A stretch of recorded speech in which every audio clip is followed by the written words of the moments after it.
Meus amados e queridos irmãos, boa noite a todos. É com muita alegria e satisfação que nesta hora estamos reunidos, nesse dia que é o dia do Senhor.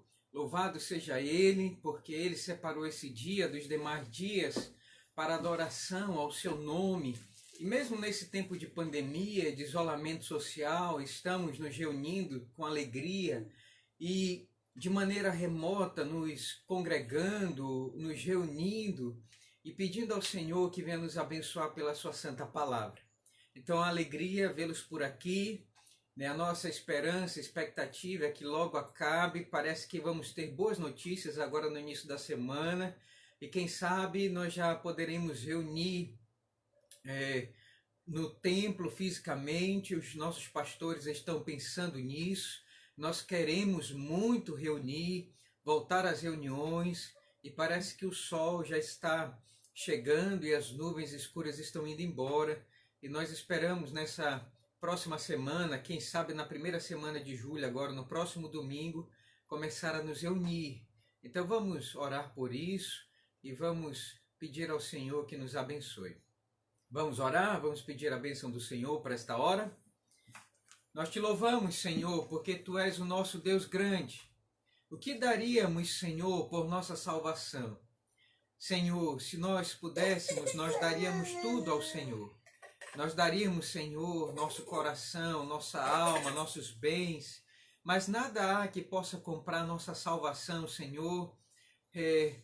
Somente o sacrifício do Teu Filho na cruz do Calvário é quem pode comprar, é quem pode nos salvar, é quem pode nos redimir, é quem pode nos glorificar, Senhor, e nos levar para o céu.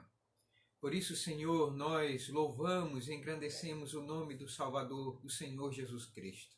É nele quem temos crido, e é nele, Senhor, que queremos, Senhor, depositar todas as nossas esperanças e pedir ao Senhor que, por favor, nos visite, Senhor. Por favor, ó Deus, pela Tua palavra nesta noite. Fica conosco, Senhor, nos abençoa, nos sustenta pela fé. Derrama, Senhor, mais uma vez o Teu Espírito sobre nós, e sopra aquele vento do Espírito tão necessário para trazer refrigério e graça e paz à Tua igreja. Essa é a nossa oração no nome de Jesus. Amém. Vamos cantar, irmãos. Eu quero cantar 2 hinos com vocês nesta noite. Vamos cantar o hino de número 105, Certeza do Crente. Não sei porque de Deus o amor a mim se revelou, porque Jesus, meu Salvador, na cruz me resgatou. Vamos cantar todos juntos? Sabe?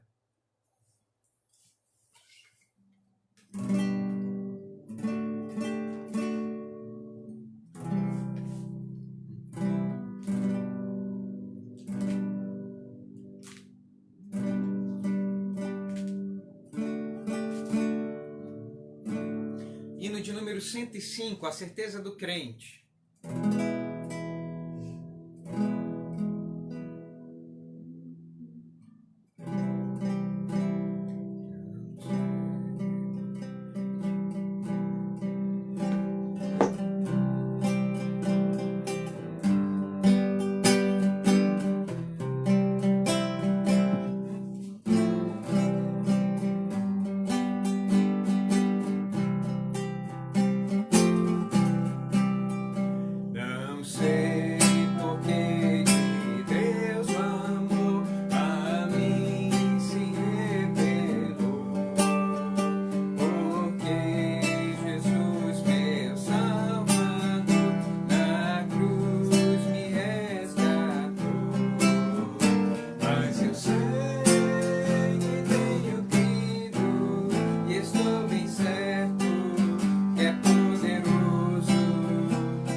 vamos finalizar esse período de adoração cantando o hino de número 107, Ao Pé da Cruz. E vamos pedir ao Senhor que nos coloque ao pé da sua palavra e nos ajude a ler a sua palavra, estar mais próximo da sua palavra.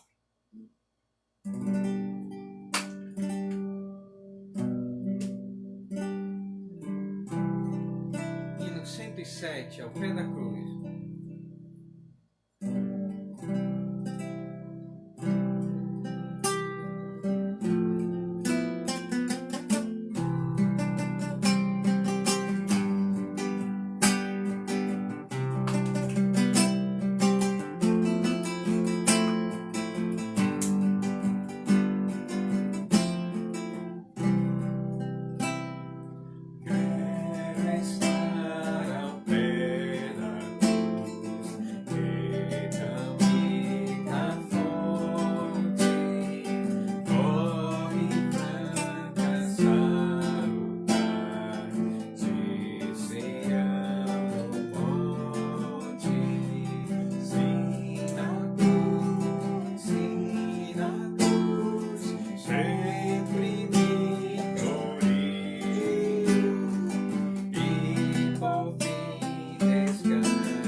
Meus amados irmãos, vamos abrir a palavra do Senhor para o Evangelho de Marcos, capítulo de número 14.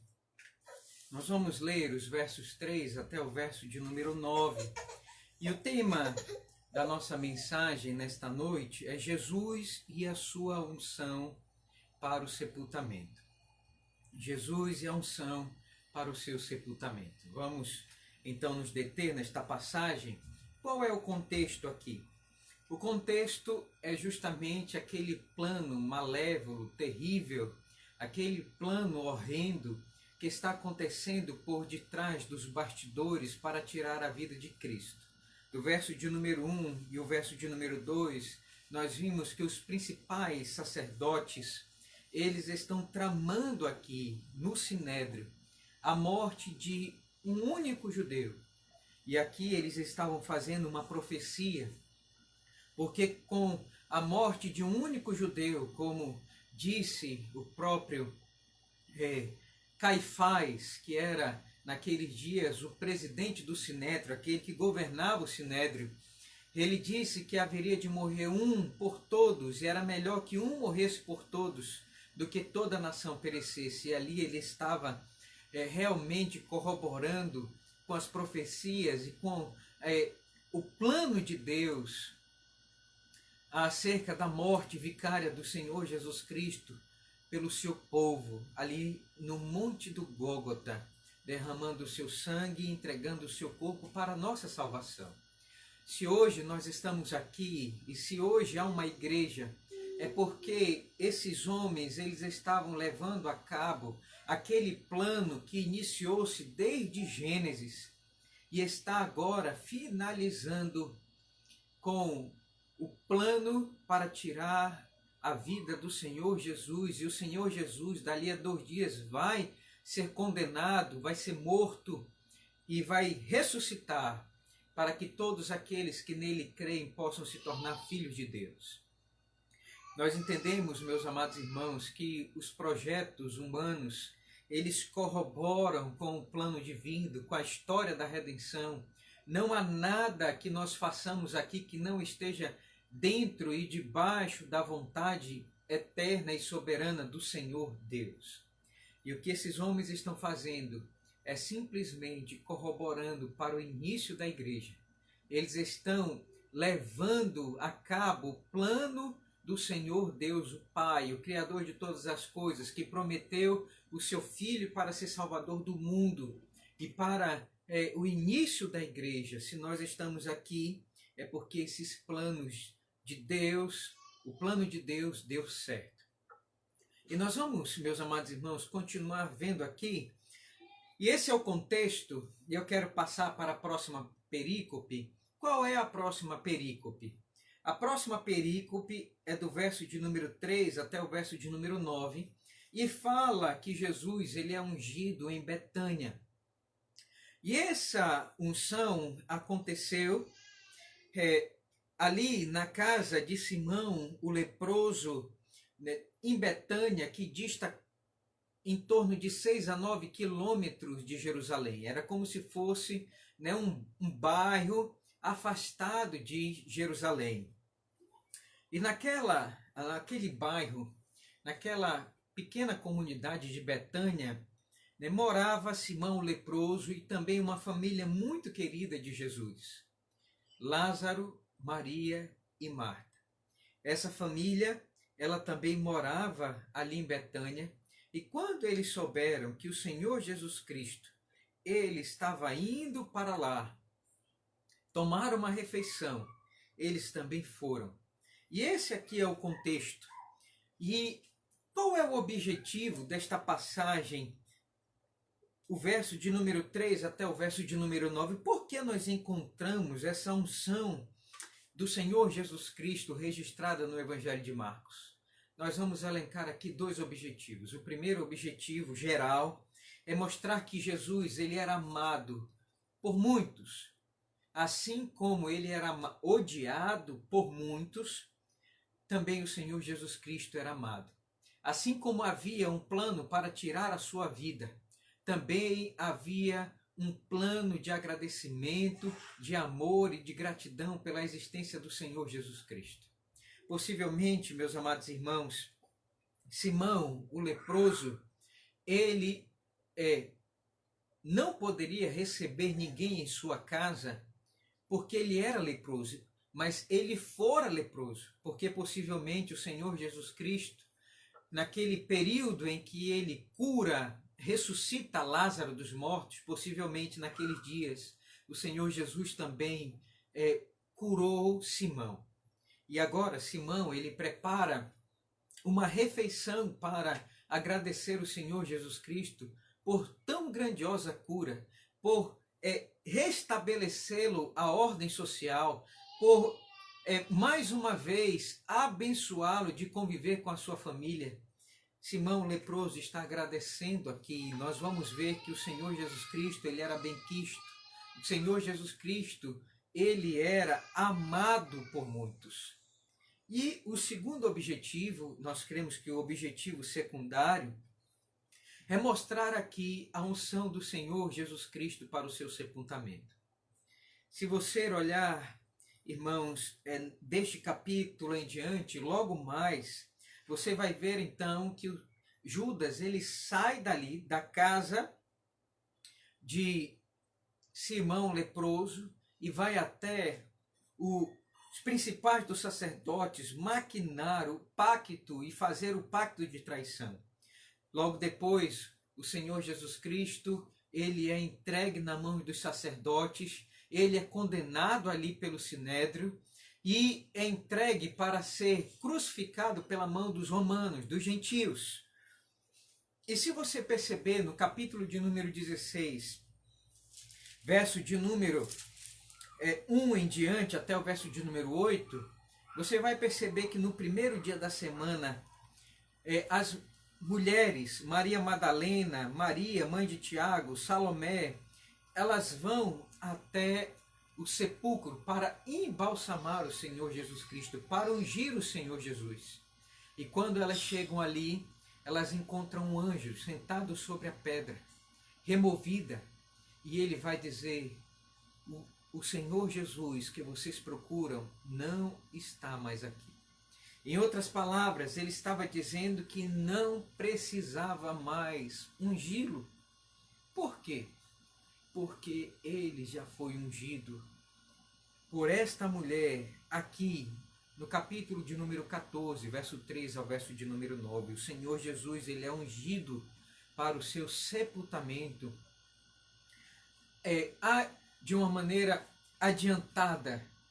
E nós vamos perceber que o objetivo de Marcos, ao registrar esta passagem, é mostrar essa unção do Senhor Jesus para a sua morte. Estava ali sendo preparado para encontrar-se com a morte, e Deus de alguma maneira estava usando pessoas para poder consolar o coração do Senhor Jesus, para que ele percebesse que ele era amado por muitos, querido por muitos, e que muitos no mundo inteiro também um dia agradeceriam a ele pela morte dele e pelo sacrifício dele na cruz do Calvário.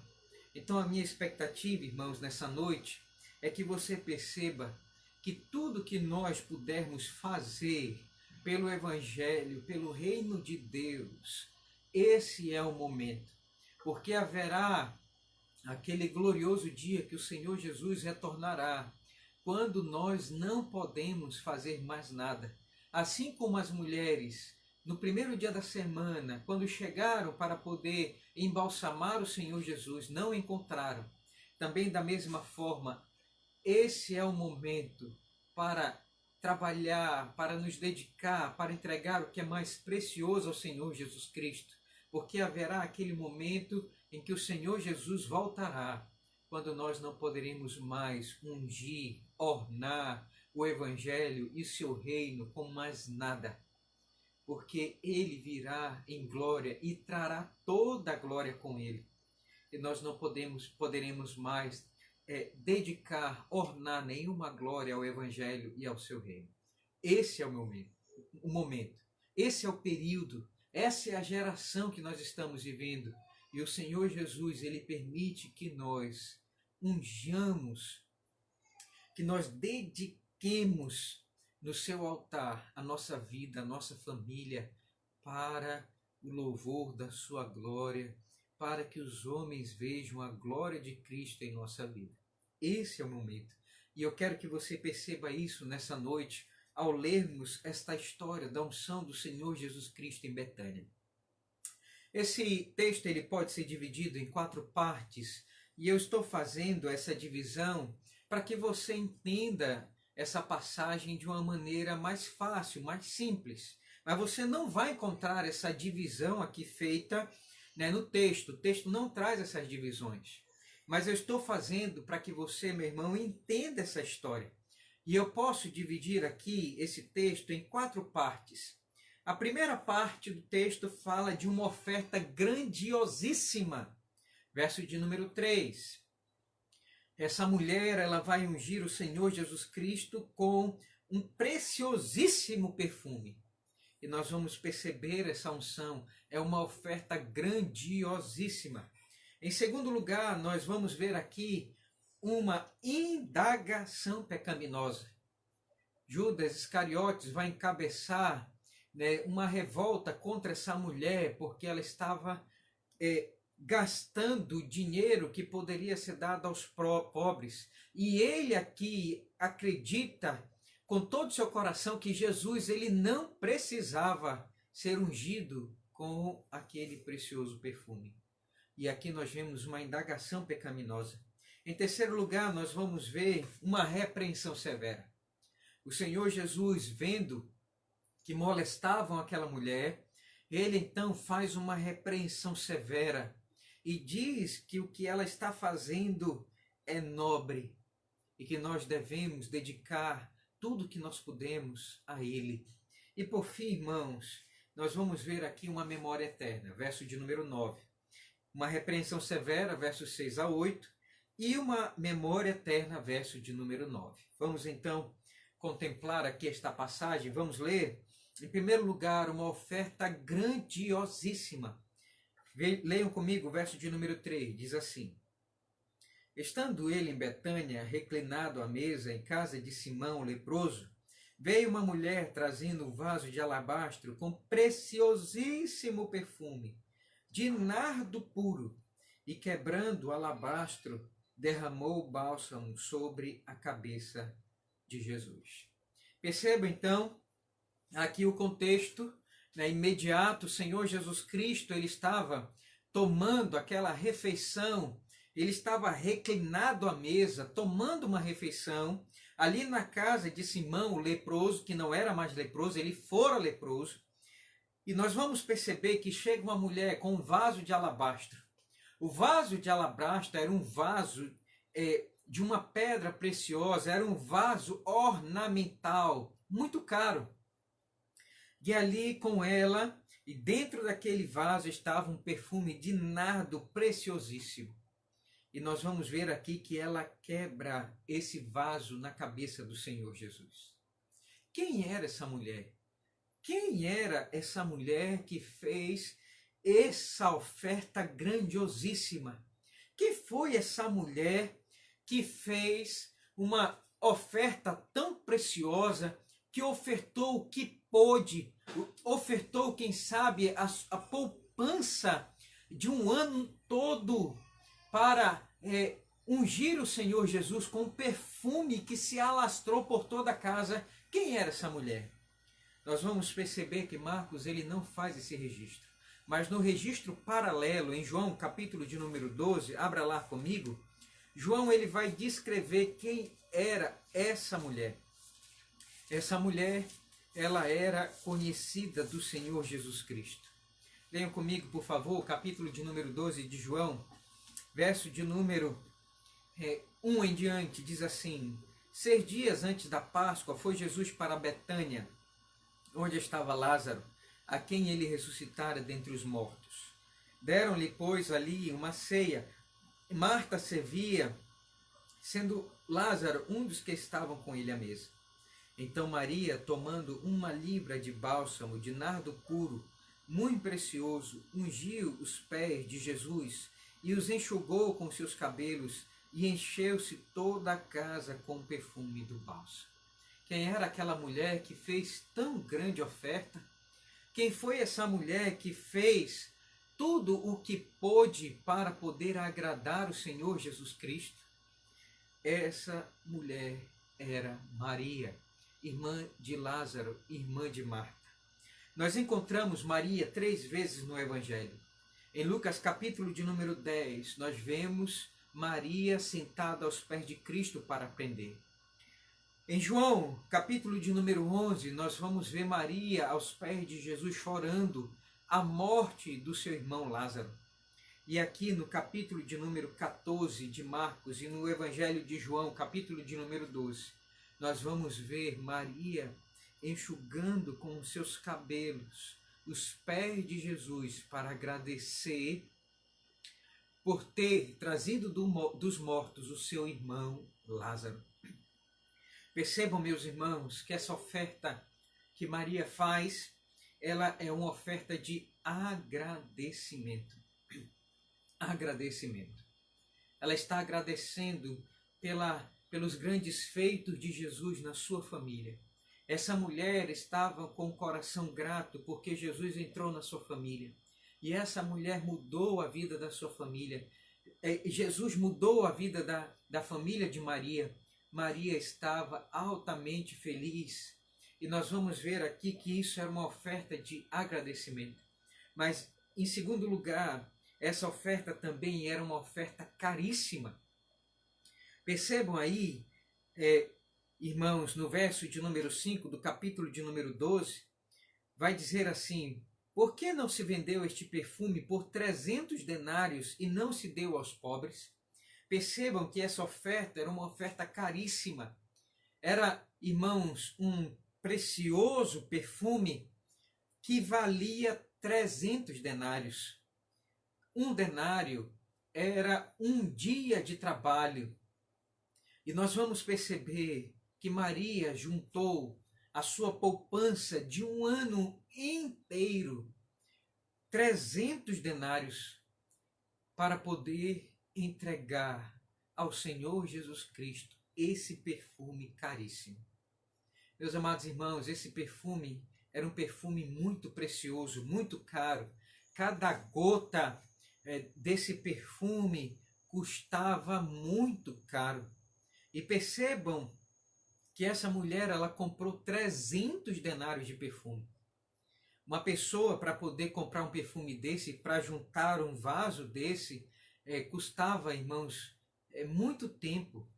Essa mulher fez algo que ninguém em Israel fez, porque ninguém comprava um vaso cheio de nardo puro, 300 denários, ninguém comprava. Era comprado em gota, e esse perfume era um perfume que era passado com muita cautela, né, para não se acabar logo. Percebam que essa mulher, ela entregou a Jesus uma oferta caríssima.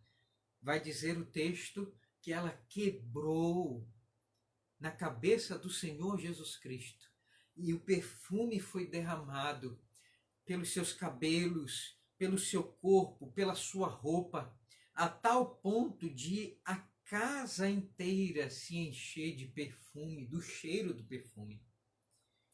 Esse perfume, meus amados irmãos, era muito caro. Mas em terceiro lugar, essa oferta não era somente uma oferta de agradecimento, não era uma oferta caríssima, mas também era uma oferta pura. Vai dizer aí, por favor, volte comigo seus olhos para o verso de número 3 do capítulo 2 de João, e vai dizer: então Maria, tomando uma libra de bálsamo de nardo puro. Percebam que essa era uma oferta pura, não era uma oferta misturada, não era uma oferta aguada. Maria não entregou algo pela metade, Maria entregou por inteiro aquela oferta, era uma oferta pura. O nardo era uma essência que era encontrada nas árvores, nas árvores secas que ficavam no alto do topo do Himalaia, que vinham através dos mercadores para o mercado de todo o mundo. E essa oferta, esse perfume, era um perfume puro, puríssimo. Vai dizer João e vai dizer Marcos. Não era um perfume misturado com outra essência ou com álcool. Era um perfume puro, um perfume muito puro. E nós vamos perceber aqui que esta mulher entregou tudo o que ela tinha para ungir o Senhor Jesus e para agradecer o que ele fez. A pergunta que eu tenho para fazer para você nessa noite, e essa é a lição espiritual que nós tomamos aqui: o que é que nós temos dado para o Senhor Jesus Cristo? Nós temos oferecido o melhor ou temos oferecido as sobras? A pergunta que eu fico fazendo para o nosso cristianismo é se nós temos dedicado uma oferta de agradecimento pela morte do Senhor Jesus Cristo na cruz e pelo que Ele fez por nossa eternidade, e se nós temos dado o melhor, o mais caro e o mais puro e tudo que nós pudemos para agradecer a Ele.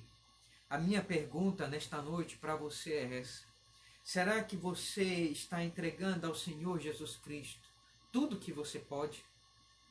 Será que você está entregando ao Senhor Jesus Cristo o melhor da sua vida?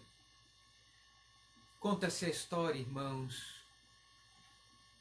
que começou em 1723 com um homem que era morável, e ele fundou uma comunidade chamada de os Irmãos Morávios, que se estabeleceu ali na Alemanha, numa pequena parte, né, da Alemanha, ali na Morávia.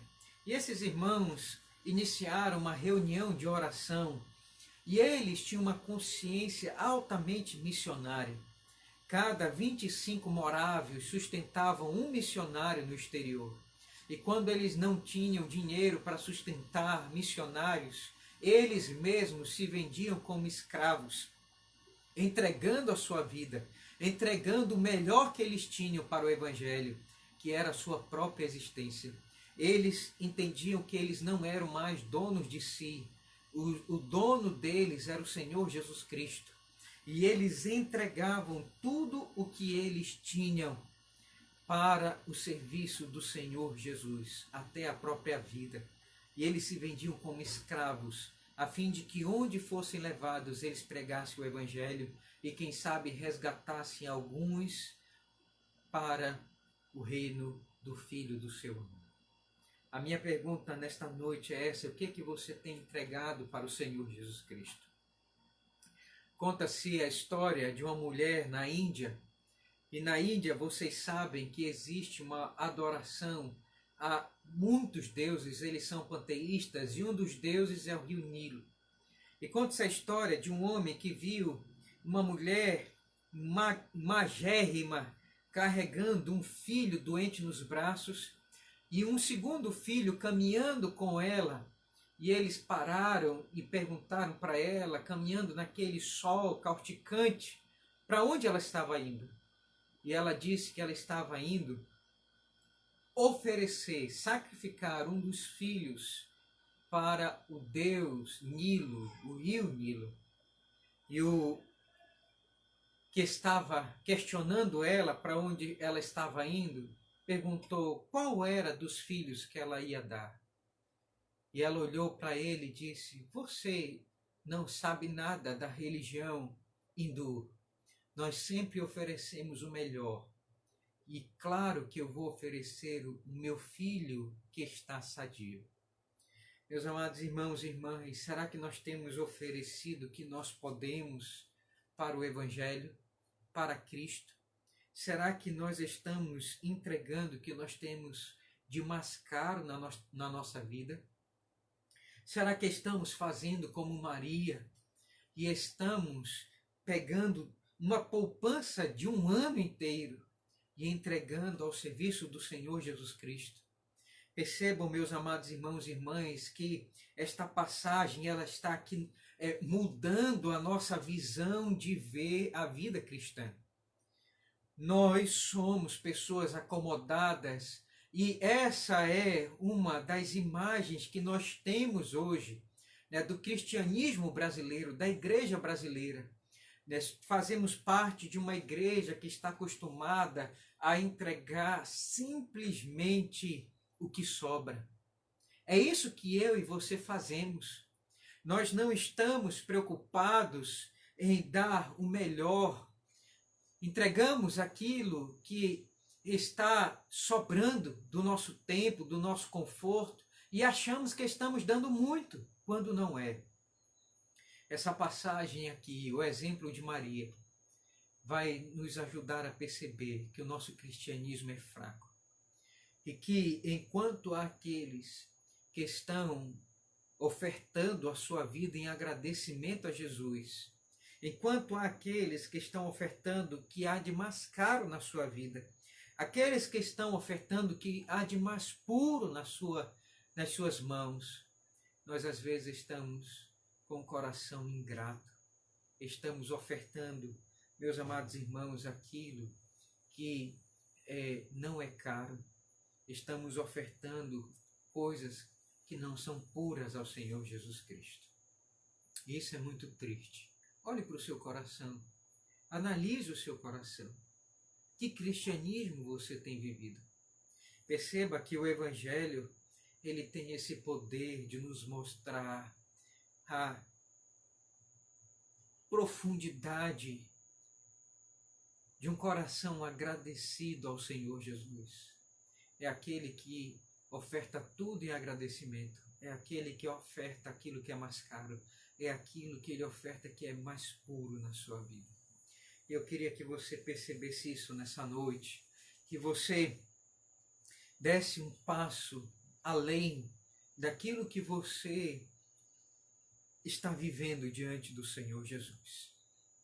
Chegará um dia, meus amados irmãos, que nós não poderemos fazer mais nada. Esse é o momento de ofertar aquilo que nós temos de mais precioso ao Senhor Jesus. E que o Senhor Jesus, ele receba isso das nossas mãos hoje. Não deixemos isso para amanhã, porque amanhã pode ser muito tarde. Em segundo lugar, nós vamos caminhar aqui na leitura e nós vamos ver aqui, em segundo lugar, uma indagação pecaminosa. Percebam que envolto a esse ato tão maravilhoso, tão precioso de alguém que está agradecendo a Jesus por tão grande obra de salvação e de ressurreição, nós vamos encontrar aqui aqueles que são do contra e que indagam se isso era realmente o melhor a fazer. Leiam comigo o verso de número 4 até o verso de número 5. Marcos 14, verso 4 a 5, diz assim: Indagaram-se alguns entre si e diziam: por que este desperdício de bálsamo? Por que este perfume poderia ser vendido por mais de 300 denários e dar-se aos pobres? E murmuravam contra ela. Percebam aqui que nós vamos encontrar alguém que iniciou essa indagação pecaminosa. Por que este perfume ele não foi vendido e dado aos pobres? Quem foi que encabeçou essa indagação? Quem foi que começou esse murmúrio que se espalhou pela casa e começou-se então um molestamento ali da pessoa de Maria? Quem foi que começou isso? Marcos não registra, mas se nós olharmos lá no Evangelho de João, capítulo de número 12, verso de número 4, você vai ver quem foi que encabeçou essa indagação pecaminosa. Vai dizer assim: mas Judas Iscariotes, um dos seus discípulos, estava para traí-lo, disse: por que não se vendeu este perfume por 300 denários e não se deu aos pobres? E João, ele vai aqui desmascarar essa indagação pecaminosa de Judas. Verso de número 6, João vai dizer: isto ele dizia, João dizendo de Judas, não porque tivesse cuidado dos pobres, mas porque era ladrão, e tendo a bolsa, tirava o que nela se lançava. Percebam que Judas, ele fez isso com interesses próprios.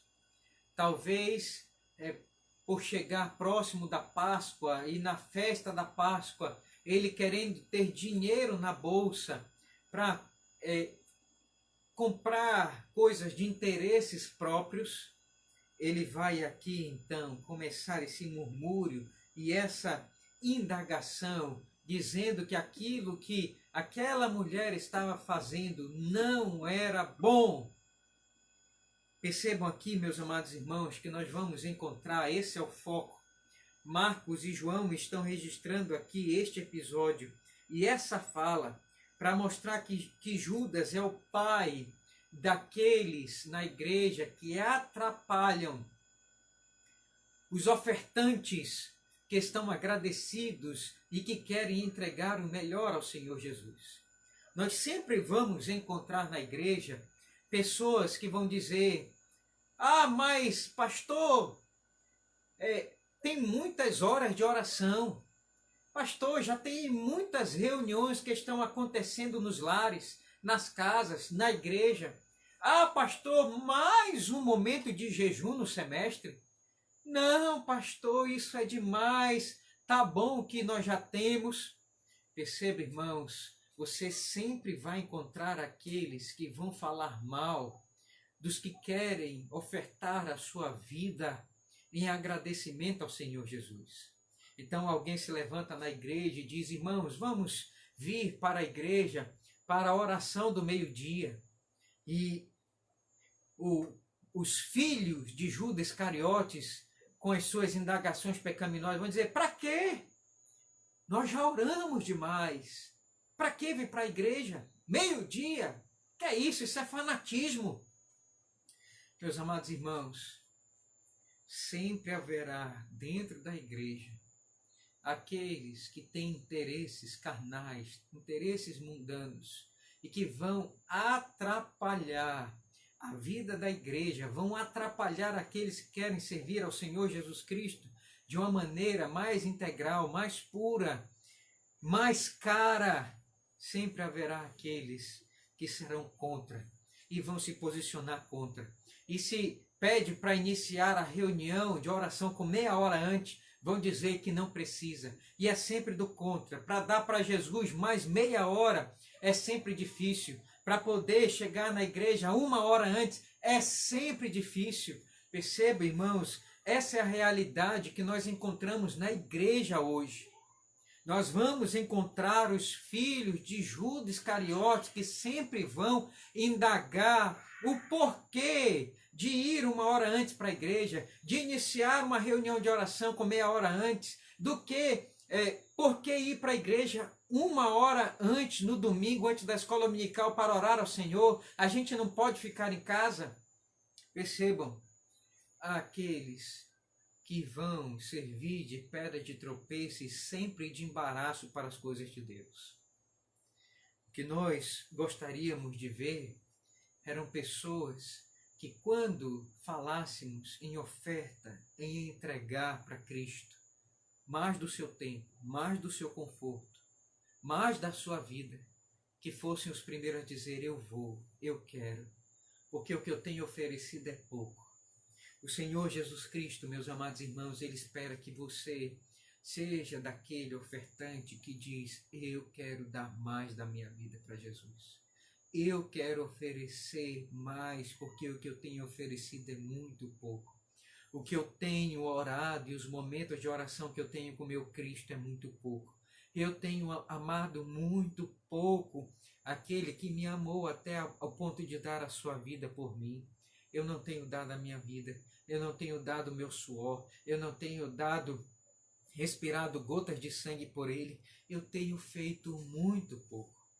Que você não ouça aqueles que levantam na igreja um murmúrio, né, de indagação e dizendo: para quê? Para quê? Para que isso? Percebam, meus amados irmãos e irmãs, sempre haverá os filhos de Judas Iscariotes dentro da igreja. O pai de todos aqueles que levantam indagações contra o melhor serviço para Cristo são filhos de Judas Iscariotes. E o texto ele vai prosseguir e ele vai nos mostrar aqui uma repreensão severa. O Senhor Jesus, ao ouvir essas palavras, não gostou. E o Senhor Jesus ele vai fazer aqui, né, uma repreensão. Ele vai dar aqui um banho de água fria, né, nesse fervor, nesse murmúrio contra Maria. E ele vai dizer aqui, meus amados irmãos, que o que ela estava fazendo era pertinente, era agradável a Deus, agradável a ele, era bom. Vamos ler?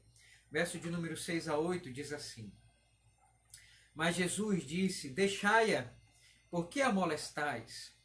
Ela praticou uma boa ação para comigo, porque os pobres sempre os tendes convosco, e quando quiserdes, podeis fazer-lhes bem, mas a mim nem sempre me tendes. Ela fez o que pôde, antecipou-se a ungir-me para a sepultura. O Senhor Jesus vai fazer aqui uma repreensão severa. Aqueles que estavam repreendendo Maria. Ele vai dizer aqui que Marcos vai dizer que o Senhor Jesus diz para não molestá-la. Vai dizer aqui que ela estava fazendo uma boa ação. Jesus reconhece que ela estava fazendo uma boa ação. E Jesus vai dizer, meus amados irmãos, que ele não estaria com os discípulos para sempre, mas que os pobres estariam sempre com eles. O Senhor Jesus, logo mais, ele seria morto. E ele vai dizer que ela fez o que pôde. Ela fez tudo o que pôde, antecipando-se para a unção do Senhor Jesus Cristo, que não foi possível ser feita porque ele foi morto às vésperas do sábado e nas últimas horas da sexta-feira ele precisou às pressas ser sepultado. E vai dizer aqui o Senhor Jesus que ela se antecipou à sua sepultura, ungindo com aquele bálsamo, com aquele perfume puro. Essa repreensão foi tão severa e Judas se sentiu tão magoado, que você vai ver que no verso de número 10 e 11, Judas vai sair e vai fazer o pacto de traição com os principais sacerdotes, porque Jesus, ele falou contra os seus interesses pessoais. O Senhor Jesus foi duro com Judas. Ele possivelmente apontou o dedo para Judas e disse negativo. O que tu estás dizendo não procede, porque Jesus conhecia o coração de Judas. E ele sabia que Judas tinha interesse naquele dinheiro. E é por isso que ele dá aquela repreensão. E ele vai dizer que os pobres sempre estariam com eles e que ele não estaria, porque ele já havia profetizado que logo mais seria entregue nas mãos dos principais sacerdotes para ser morto. Percebam, meus amados irmãos, que Judas, ele vai aqui então dizer da seguinte maneira: bem dissestes, tu realmente não estarás conosco para sempre. Judas então se levanta dali revoltado e vai fazer um plano maquiavélico de traição do seu próprio mestre, o Senhor Jesus. Ele trai o seu próprio amigo, o Senhor Jesus, o seu mestre. Percebam, meus amados irmãos, aqui nesta repreensão, que é uma lição espiritual que o Senhor Jesus Cristo deixa para a igreja. Percebam que as palavras do Senhor Jesus Cristo são duras. E as palavras do Senhor Jesus Cristo sempre visa corrigir a conduta daqueles que andam com Ele. Da mesma maneira, hoje o Senhor Jesus Cristo deixou os pastores para pregar e para endireitar a conduta, o comportamento, as atitudes pecaminosas daqueles que na igreja fazem coisas erradas. Mas você vai perceber aqui que, da mesma forma que Judas se melindrou, nós vamos encontrar também vários crentes hoje se levantando na igreja contra os pastores e culpando os pastores, porque eles foram duros demais nos seus sermões, duro demais nas suas homilias, duro demais nos seus estudos.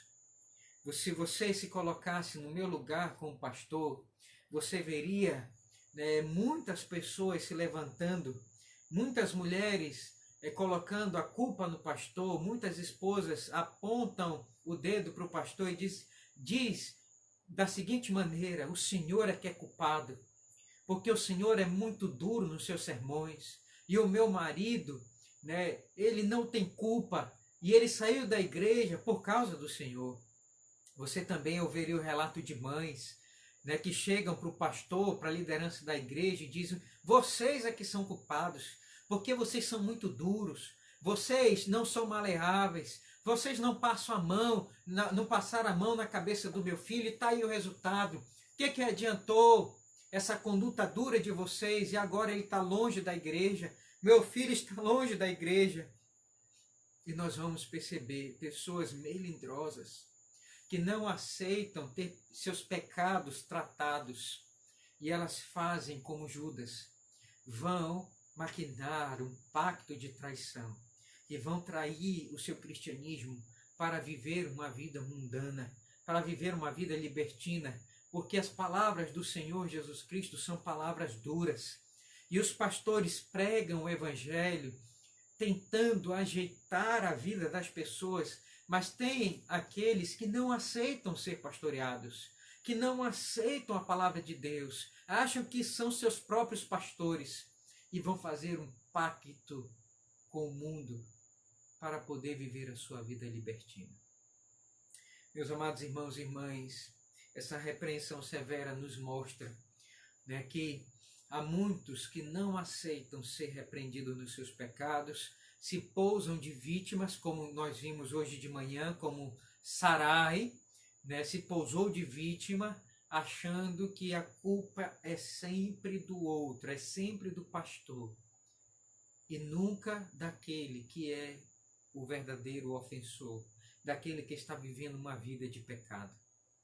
Nós devemos aqui então olhar para esta passagem do Evangelho e aprender que nós somos os ofensores, nós não somos vítimas. E que o Evangelho, ele vem, às vezes, duro e de maneira dura, para nos mostrar que devemos nos corrigir e devemos entregar a nossa vida ao Senhor Jesus, que morreu por nós, na cruz do Calvário. Para finalizar, nós vamos ver aqui, em último lugar, uma memória eterna. Nós vimos aqui, então, uma oferta grandiosíssima, nós vimos aqui uma indagação pecaminosa, nós vimos aqui uma repreensão severa, e para finalizar, nós estamos vendo aqui uma memória eterna. Verso de número 9. Em verdade vos digo, onde for pregado em todo o mundo o Evangelho, será também contado o que ela fez para memória sua. Em verdade vos digo, onde for pregado em todo o mundo o Evangelho, será também contado o que ela fez para memória sua. Meus amados irmãos, que profecia magnífica. Maria limpando com os seus próprios cabelos, enxugando com os seus próprios cabelos os pés de Cristo. Ali naquela mesa, na casa de Simão leproso, naquele bairro, naquela comunidade de Betânia, aquele exemplo, ele está sendo reverberado por toda a eternidade. Aonde for pregado o Evangelho no mundo, será também pregado e falado sobre o exemplo de Maria, dessa oferta grandiosíssima que ela fez para ungir Jesus para o seu sepultamento. Essa atitude, meus amados irmãos, se tornou uma memória eterna.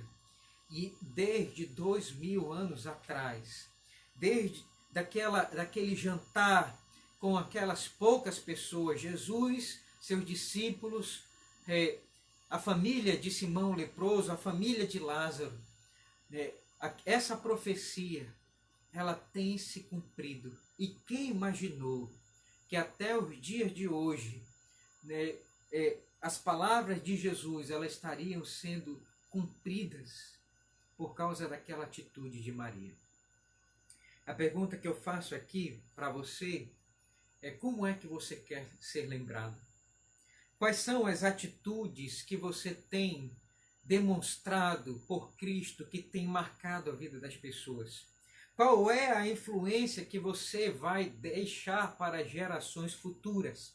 Qual é a memória eterna que vai repousar sobre a sua pessoa? E como é que as pessoas vão lembrar de você? Aqueles que estiveram ao seu redor, como é que eles vão lembrar? Os seus filhos, as suas filhas, os seus netos, as suas netas, como é que elas vão lembrar de você? Qual é a marca que você está deixando na sua igreja? para futuras gerações? Será que você vai ter na igreja uma placa, né, quem sabe no salão social, em memória de fulano de tal, em agradecimento a Deus? Será que você vai ter isso na sua vida? Conta-se, meus amados irmãos, a história de um missionário que entregou a sua vida pelos pagãos na África.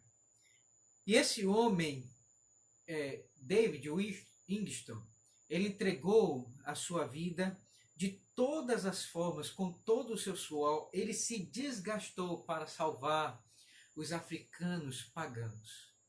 E vai dizer que quando ele morreu, os africanos não queriam deixar que ele fosse enterrado na Inglaterra. Os ingleses, os seus compatriotas, foram buscar o seu corpo e os africanos não queriam deixar que ele fosse sepultado na Inglaterra. Eles disseram, ele deu o seu coração para que nós hoje conhecêssemos o Evangelho. E ele vai ser enterrado aqui. E os ingleses disseram, não, ele vai ser enterrado com honrarias na Inglaterra. E vai dizer então que os africanos, eles abriram o peito de David Livingstone, tiraram o coração e enterraram na África. Eles disseram, o coração dele vai ser enterrado aqui, porque ele enterrou o coração aqui. E os ingleses levaram esse missionário para ser enterrado na Inglaterra. E ele foi enterrado, meus amados irmãos, ali na capela de Westminster, onde os reis, os nobres são enterrados, onde muito poucas personalidades da Inglaterra são enterrados. Ele foi enterrado ali. E ali há uma lápide com a lembrança, né, em memória de David Livingstone, em agradecimento a Deus. Qual é a memória e qual é a influência que você vai deixar para futuras gerações? Em verdade vos digo que onde for pregado em todo o mundo o Evangelho, será também contado o que ela fez para a memória sua. Que Deus, pois, nos abençoe, meus amados irmãos, pela sua palavra nesta noite. Amém. Vamos orar? Obrigado, Senhor, por esse dia, porque desde amanhã nós estamos alegres e felizes recebendo, Senhor, as verdades do Senhor para o nosso coração e para o nosso cristianismo. Senhor, muito obrigado pelas verdades inauditas, benditas que o Senhor nos deu neste dia. Obrigado, Senhor. Nós não queremos esquecê-las, mas nós queremos guardá-las no nosso coração para não pecar contra Ti e para que nós tenhamos um coração puro e ofertemos uma vida pura, caríssima, Senhor, em agradecimento no Teu altar. Fica, Senhor Deus, por favor, com a Tua igreja, a Igreja Presbiteriana do Una, todos aqueles que estão nos ouvindo e com alegria nós possamos ofertar a nossa vida, Senhor, a Ti. Toma nas Tuas mãos a Tua igreja, nos abençoa. Nós estamos felizes e com alegria, Senhor, encerramos este dia, ouvindo o Teu Evangelho, o Evangelho do Teu Filho amado, e o exemplo de Maria, que tão grandemente, Senhor, nos fala ao coração. No nome de Jesus nós oramos. Amém. Deus abençoe a todos, meus amados irmãos. Um bom início de semana. Quarta-feira nós estaremos reunidos e daremos informações sobre o início dos cultos no templo, se Deus assim nos permitir, e houver um decreto do governo, quem sabe, aumentando, liberando ainda mais a frequência aos cultos. Deus abençoe a todos, uma boa entrada de semana. Deus abençoe.